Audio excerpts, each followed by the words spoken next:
पता नहीं भैया कब लेने आएगा। आज पीहू का मूड बहुत खराब था। नीरू जी महसूस तो बहुत देर से कर रही थी, पर अब उनसे रहा नहीं गया। क्या हुआ बहू, आज फिर मयांक से झगड़ा हुआ क्या? मम्मी जी, आप दुनिया की पहली सास हो जो बेटे बहू के झगड़े में मज़ा लेती रहती हो। पर बता दूं, आज मयांक से झगड़ा नहीं हुआ है। आज मेरा मन वैसे ही उदास है। पीहू अब तक धम्म से नीरू जी के बगल में ही बैठ गई थी। नीरू जी ने 2 पल पीहू के बोलने का इंतजार किया, फिर चुप्पी लंबी खींचती देख अगला कयास लगाया। मधुर के स्कूल से कोई कंप्लेंट नहीं मम्मी जी। आप देखो ना भैया, गीतू दीदी, आप मीतू दीदी को लेकर 2 दिन पहले ही आ गया, पर यहाँ आने के लिए उसे छुट्टी ही नहीं मिल रही है। कहता है सब्र रख, पता नहीं भैया मुझे लेने कब आएगा। पीहू ने गहरी सांस छोड़कर नीरू जी की तरफ देखा, पर भैया के आने का इंतजार ही क्यों करना। तुम तो आज जमाने की आत्मनिर्भर और स्मार्ट लड़की हो। अभी पिछले महीने मनाली की सोलो ट्रिप करके आई हो, फिर मायके जाने के लिए भाई पर निर्भर क्यों हो भला? नीरू जी ने पीहू को समझाते हुए कहा। क्या मम्मी जी, यही तो रिवाज है। अब दोनों दीदियों को लेने भी तो गया ना भैया, फिर मैं खुद से क्यों जाऊं? और आपको बुरा नहीं लगेगा कि मायके वालों ने कायदे में कमी कर दी? कैसी सास हो आप, थोड़ा तो नखरा दिखाया करो मेरे मायके वालों को। पीहू ने सास को छेड़ते हुए कहा। आप लोग हैरान मत होना, नीरू जी और पीहू का रिश्ता कुछ ऐसा ही है।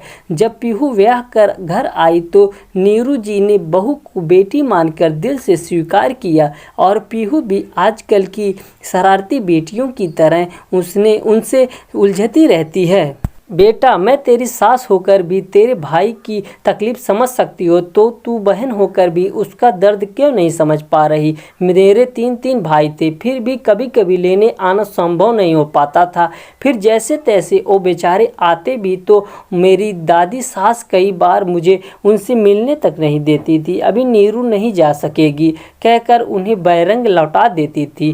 तेरा भाई ओम पिछले हफ्ते ही 2 छुट्टी ले चुका है, अब इस हफ्ते भी ओम तुझे लेने आने के लिए छुट्टी करेगा।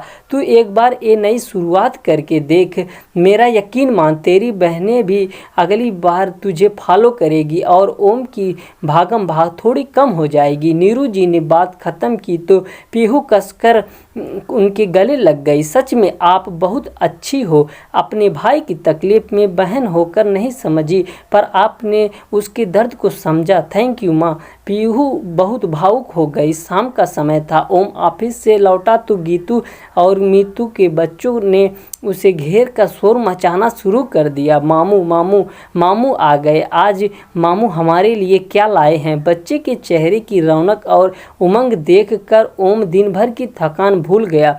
चॉकलेट। ओम भी बच्चों को चॉकलेट देते हुए मस्ती करने लगा। गीतू, मीतू, मम्मी और भाभी सब ये नज़ारा देखकर आनंदित हो रहे थे। मेरा चॉकलेट कहाँ है मामू? मधुर की आवाज़ सुनकर सभी लोग दरवाजे की तरफ घूम गए। पीहू, दीदी, बुआ, मौसी, छोटी, एक साथ सभी के सुर सुनाई दिए। सबने मम्मी को ही नोटिस किया, मुझे किसी ने देखा भी नहीं। मधुर नाटकीय अंदाज में बोला तो ओम ने आगे बढ़कर उसे गोद में उठा लिया। अरे उन्हें नन्हे उस्ताद को मामू वेल कम करेंगे। बताओ तुम्हें कौन सा चॉकलेट चाहिए? हम अभी दिलवा लाते हैं। पीहू आगे बढ़कर भाई के गले लग गई। मैंने कल की छुट्टी ले ली थी यार, तू खुद क्यों नहीं? मेरा मतलब तेरी सास या मयांक जी नाराज होते होंगे। ओम खुद को अपराधी महसूस करने लगा। नहीं भैया, बल्कि आज मम्मी जी ने ही तुझे एहसास कराया कि जब हम सारी दुनिया में अकेले घूम रहे थे तो मायके जाने के लिए भैया का इंतजार क्यों करना? बस फिर क्या था, सामान पैक था ही, मैंने बैग उठाया और चली आई। पीहू अपनी बात कहे हुए भाई के चेहरे के बदलते भाव देख रही थी। भाई के चेहरे पर आत्मग्लानि से निकलकर तसल्ली और फिर अपार खुशी के रंग आते देखना पीहू के जीवन का यादगार पल बन गया था।